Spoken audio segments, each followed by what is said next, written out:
ഈ കൂട്ടത്തിലുണ്ടാവാം. ഇവിടുന്ന് എവിടുന്നോ പരിസരത്ത് നിന്ന് ഒരു പെണ്ണ് ഫോൺ ചെയ്തു, 8 മണിയായിട്ട് സുബഹി നിസ്കരിച്ചിട്ടില്ല, സുബഹി നിസ്കരിക്കാൻ കഴിയണില്ല, നിസ്കരിക്കാൻ വുളു ചെയ്ത് താമാവണില്ല, വുളു പൂർത്തിയാവണില്ല. അത്ഭുതം നിങ്ങൾക്ക് തോന്നുന്നുണ്ടോ? നിങ്ങൾക്ക് അത്ഭുതം തോന്നണില്ല ആ വിഷയത്തിൽ? എനിക്ക് അത്ഭുതം തോന്നി, എനിക്ക് അത്ഭുതം തോന്നി. നോക്ക്, നീ എന്തായാലും മരുന്ന് ഈമാനികമായ ഖുവ്വത്ത് നേടുക, പിശാചിനെ ആട്ടി ഓടിക്കുക. ഇവിടുന്ന് ഈ കോഴിക്കോടിന്റെ പരിസരത്ത് തന്നെ ഒരു പെണ്ണ് എനിക്ക് ഒരു രാവിലെ ഫോൺ ചെയ്യുക, 8 മണിയായിട്ട് സുബഹി നിസ്കരിച്ചിട്ടില്ല. സുബ്ഹാനല്ലാഹ്, അല്ലാഹു കാത്തുരക്ഷിക്കുമാറാകട്ടെ. ഇതൊക്കെ തന്നെ പൈശാചിക പറയാ. പിശാച് അങ്ങനെയൊക്കെ ഉപദ്രവിക്കുന്നു. ഒന്നിരിക്കൽ പള്ളിയിൽ വരാൻ സമ്മതിക്കൂല പിശാച്. പള്ളിയിൽ വന്നാൽ എങ്ങനെയെങ്കിലും പള്ളിയിൽ ഇരുന്നിട്ടാണ് വർത്താനം പറയിപ്പിക്കും, എന്നിട്ട് അങ്ങനെയാണ് ബാത്തിലാക്കും. വർത്താനത്തിന് ചെയ്യാറില്ലെങ്കിൽ എന്തെങ്കിലും ഒരു വസ്വാസ് വേറെ ഉണ്ടാക്കും, എന്തെങ്കിലും ആയിട്ട്.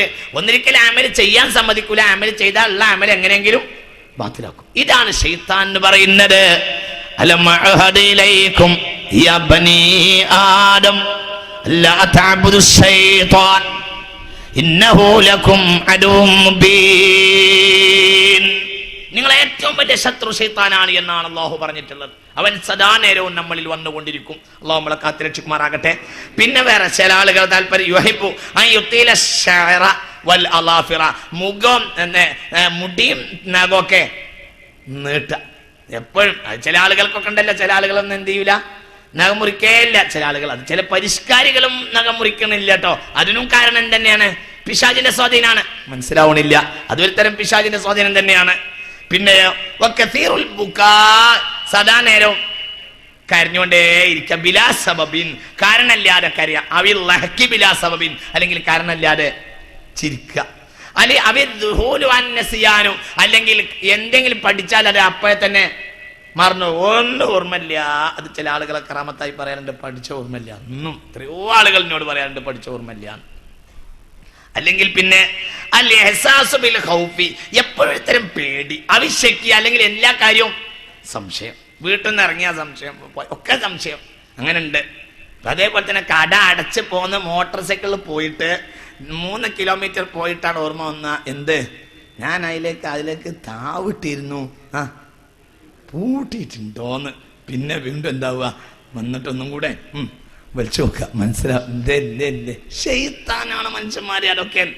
അതിന്റെ പിന്നിലൊക്കെ ഏറിയ പൂർവ്വം ശൈത്താനാണ്. നിങ്ങൾക്ക് മനസ്സിലാവണല്ലേ പറഞ്ഞത്?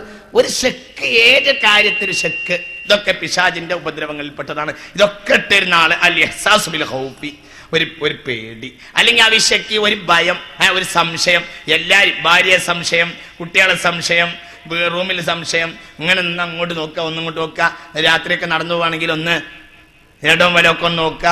ഇതൊക്കെ പിശാചിൻ്റെതാ. അതേപോലെ തന്നെ മുഹാവലത്തുൽ ഇൻതിഹാർ, എങ്ങനെങ്കിലും ആത്മഹത്യ ചെയ്യണമെന്ന് സദാ നേരമുള്ള ചിന്ത, പിശാചാണ് അവിടെ ഉള്ളിൽ കയറിയിട്ടുള്ളത്. ഇതൊക്കെ പിശാചിൻ്റെതാണ്. സംഗീതങ്ങൾ കേൾക്കാൻ അമിതമായ പ്രതിപത്തി, എപ്പോഴും സംഗീതങ്ങൾ തന്നെ കേൾക്കുക, അതിമൊന്നും പോരാൻ കഴിയില്ല, എപ്പോഴും അതെന്നെ കേൾക്കണമെന്നാണ്. അതേപോലെ തന്നെ എപ്പോഴും വേദനയാണ് എന്ന ശക്വ, അന്യായം, എപ്പോഴൊക്കെ അന്യായം പറയും. ഇവിടെ വേദന, ഫിൽ ജിസ്മി മിസ്ല സുദായി, ഒന്നിരിക്കൽ സദാ നേരത്തുള്ള തലവേദന, അലമിൽ ലഹരി, അല്ലെങ്കിൽ സദാ നേരവും ഇവിടെ പുറം വേദനയാകുക, വൽ മഫാസിലി, സദാ നേരവും സന്ധികൾ വേദനയാകുക. ഇതൊക്കെ ഇൽപ്പെട്ടതാ. ഏതെങ്കിലും ആളുകൾക്ക് ഈ ഷുഗറിന്റെ അസുഖമുള്ള ആളുകൾക്ക് ശൈത്താനാന്ന് വിചാരിക്കണ്ട കേട്ടോ. അതല്ല പറഞ്ഞ, ഇങ്ങനെയൊക്കെ അതൊക്കെ ശൈത്താൻ ചെയ്യാൻ സാധ്യതയുണ്ട് എന്നർത്ഥം. അതേപോലെ തന്നെ ഇന്നോട് കൂടെ ഒരാൾ എപ്പോഴും എന്നെ പിന്തുടർന്നുകൊണ്ടേ ഇരിക്കുന്നുണ്ട് എന്ന് തോന്നുക, അല്ലെങ്കിൽ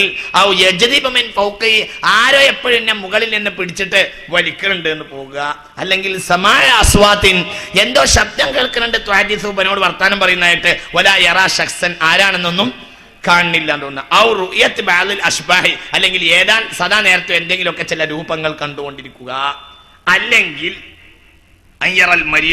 രോഗിയായ ആളുകൾ കാണുക, ഉറക്കത്തിൽ ഉറങ്ങിയാൽ ഉടനെ തന്നെ ആരോ കൊല്ലാൻ വരുന്ന പോലെ സ്വപ്നം കാണാം. ഇതൊക്കെ പൈശാചികമാണ് അതിന്റെ പിന്നിൽ. അല്ലെങ്കിൽ ഉറക്കത്തിനിടയിൽ വർത്തമാനം പറയുക, കരയുക, പൈശാചികമാണ്. ഇതൊക്കെ പൈശാചികമാണ്. ഇതൊക്കെ സാധാരണ പലർക്കും ഉണ്ടാവാറുള്ള ഉറക്കത്തിൽ മൂത്രമൊഴിക്കൽ, ഉറക്കത്തിൽ മൂത്രമൊഴിക്കലൊക്കെ പൈശാചികമായി ബന്ധപ്പെട്ട സംഗതികളാണ്. അല്ലാഹു സുബ്ഹാനഹു വ തആല അതിനൊന്നും ഇലാജ് വേറല്ല എന്നല്ല പറഞ്ഞത്, അതിനൊന്നും മരുന്ന് വേറല്ല എന്നല്ല. ഈ മരുന്നുള്ളതോടു കൂടെ തന്നെ പിശാചിനെ ഒഴിവാക്കാൻ പരമാവധി ശ്രമിക്കണം. വൈദ്യശാസ്ത്രത്തിൽ പിന്നെ അതിന് മരുന്നുണ്ടാവാം. എന്തുകൊണ്ട്? കുട്ടിയുടെ മൂത്രസഞ്ചിക്ക് കട്ടിയില്ല, അതാണ് അവർ പറയാ, കുട്ടിയുടെ മൂത്രസഞ്ചിക്ക് കട്ടിയില്ല, അത് പുറത്ത് പെട്ടെന്ന് ഒഴിച്ചു പോകുന്നൊക്കെ പറയാം. എങ്കിലും അതോടുകൂടെ തന്നെ അതല്ലാത്ത വഴിയിലും ഇതൊക്കെ ഉണ്ടാകാവുന്നതാണ്. അത്തരം ദീനിയായ കാര്യങ്ങൾ, ഖുർആനിയായ ചികിത്സകളൊക്കെ ഈ വിഷയത്തിൽ ഖുർആൻ കൊണ്ട് സ്വയമോ മറ്റൊക്കെ നടത്തൽ വളരെ അത്യാവശ്യമാണ്.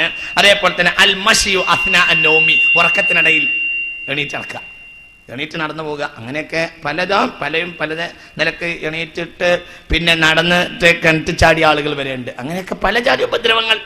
അപ്പൊ ഇതൊക്കെ സ്വാഭാവികമായി ചില ഉദാഹരണങ്ങൾ മാത്രമാണ് ഞാൻ പറയുന്നത്. അപ്പൊ ഇങ്ങനെയുള്ള ഉപദ്രവങ്ങളൊക്കെ ഉണ്ട്. ഇത് ഹബീബായ റസൂലുള്ളാഹി അംഗീകരിച്ചിട്ടുണ്ട്. ശ്രദ്ധിക്കണം, ഇങ്ങനത്തെ രോഗങ്ങളുണ്ടെന്ന് മുസ്തഫ നബി അംഗീകരിച്ചിട്ടുണ്ട് സല്ലല്ലാഹു അലൈഹി വസല്ലം.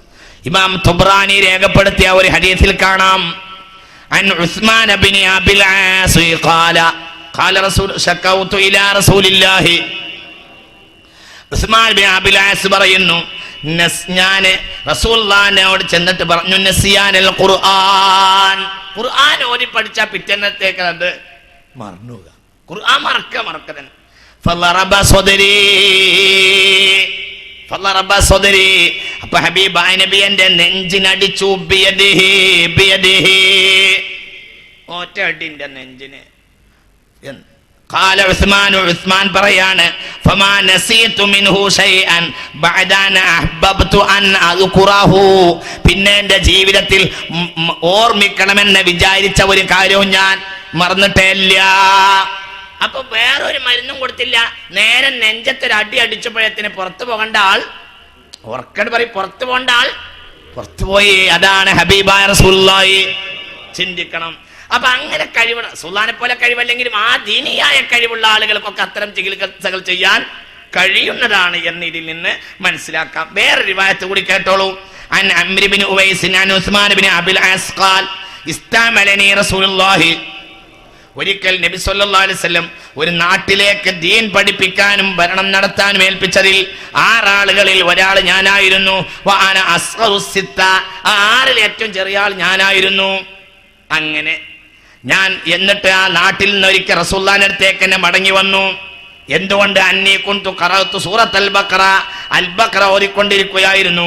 പക്ഷേ ഓതൽ എനിക്ക് അറിയാമായിരുന്നു, പക്ഷെ പെട്ടെന്ന് മറന്നുപോകും. ഹബീബാ നബിയോട് ഞാൻ പറഞ്ഞു, നബിയെ ഇന്നൽ ഖുർആന യൻഫലിതു മിന്നി, ഖുർആൻ ചാടിപ്പോവാണ്, ഞാൻ കൊഴിഞ്ഞു പോവാണ്, ഞാൻ അറിയാതെ പെട്ടെന്ന് മറന്നു പോവാന്ന്. എന്റെ നെഞ്ചിൽ ഹബീബായ റസൂലുള്ളാഹി അടിച്ചു. വഖാല, വേറെ റിവായത്ത്, വഖാല, എന്നിട്ട് യാ റസൂലുള്ളാഹി പറഞ്ഞു, യാ ശൈത്താൻ ഉഖ്റുജ് മിൻ സദ്രി ഉസ്മാൻ. ഇത് ഇമാം ബൈഹഖി ദലായിലിൽ രേഖപ്പെടുത്തിയിട്ടുണ്ട്. നെഞ്ചിനെ അടിച്ചിട്ട് പറഞ്ഞു, ശൈത്താനെ പുറത്തു പോടാ, ഉസ്മാന്റെ നെഞ്ചിനെ പുറത്തു പോടാന്ന് പറഞ്ഞു ഹബീബായ നബി സല്ലല്ലാഹു അലൈഹി വസല്ലം. വേറൊരു ഹദീസ് പറയാ, സാഫർതു മഅ റസൂലില്ലാഹി, മഹാനായ യഅല ഇബ്നു മുർറ റളിയല്ലാഹു അൻഹു പറയുന്നു, ഞാൻ ഹബീബായ നബിയോട് കൂടെ യാത്ര ചെയ്തു. വഅതതുഹും റഅ, ഹാക്കിം ഈ ഹദീസ് രേഖപ്പെടുത്തിയിട്ടുണ്ട്. ഞാൻ നബിയോട് കൂടെ യാത്ര ചെയ്തുകൊണ്ടിരിക്കുമ്പോൾ ഒരു പെണ്ണ് നബിയുടെ അരികിൽ വന്നു. ഫഖാലത്ത്, എന്നിട്ട് പറഞ്ഞു, ഇന്ന ബിനി ഹാദാ ലിബിഹി ലമമുൻ മുൻദു 7 സിനീൻ, 7 കൊല്ലായിട്ട് എന്റെ ഈ കുട്ടിക്ക് പിശാചു ബാധയാണ് എന്ന് പറഞ്ഞു. എല്ലാ ദിവസവും ഈ പിശാച് ബാധന്റെ ഇളക്കം ഒരു ദിവസം മറത്തൻ 2 നേരം ഉണ്ടാവുന്നുണ്ട് നബിയെ. ഫഖാല റസൂലുള്ളാഹ്, അപ്പൊ റസൂലുള്ളാഹി പറഞ്ഞു, ഉദ്നി, ഇങ്ങോട്ട് അടുപ്പിച്ച് നിർത്ത് എന്ന് പറഞ്ഞു. ഫഅദ്നതുഹു, അങ്ങനെ ഈ പെണ്ണ് ഈ കുട്ടിയെ റസൂലുള്ളാഹിക്ക് അടുപ്പിച്ചു കൊടുത്തു. ശ്രദ്ധിക്കേ. ഉടനെ നബി സല്ലല്ലാഹു അലൈഹി വസല്ലം ആ കുട്ടിയുടെ വായിലേക്ക് തുപ്പി. ഫഖാല, എന്നിട്ട് പറഞ്ഞു, ഖുർജ് യാ അദുവല്ലാഹ് അന റസൂലുള്ളാഹ്, ഞാൻ അല്ലാഹുവിന്റെ റസൂലാണ്, പുറത്തു പോടാവുന്നു പറഞ്ഞു. ഹാക്കിം ഈ ഹദീസ് രേഖപ്പെടുത്തിയിട്ടുണ്ട്. അപ്പൊ ചിന്തിക്കണം, നിഷേധിക്കരുത്. നിങ്ങളെല്ലാവരും ചിന്തിക്കണം, ക്ഷമിച്ച് കേൾക്കണം. ചില ആളുകൾക്കൊക്കെ അത് വിഷമം ഉണ്ടാവാം. അങ്ങനെയൊക്കെ ഉണ്ട് മുസ്ലിയാരേ, അങ്ങനെയാണ്. എന്താ അതിനുള്ള പരിഹാരം?